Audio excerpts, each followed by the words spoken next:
歡迎大家嚟到 Office Pro， 唔好忘記訂閱我哋嘅頻道，咁樣就可以第一時間收到我哋嘅更新。Word 統一修改編號樣式。對於手動打字輸入嘅固定字元編號， Word 內建嘅項目符號及編號清單功能無法直接處理。首先按 Ctrl 同 H 打開尋找與取代視窗，係左下角嘅更多，剔使用萬用字元，尋找目標輸入，取代為留空，按全部取代，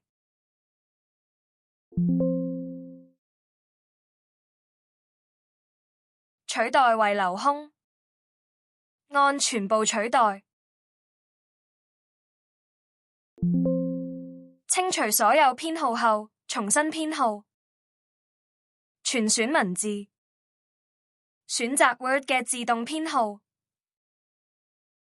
如果出現多層次清單編號，可以選數字，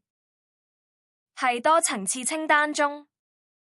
選定義新的多層次清單，係第二層。這個階層的數字樣式選無，係輸入數字的格式設定，取消所有字或符號，再按確定。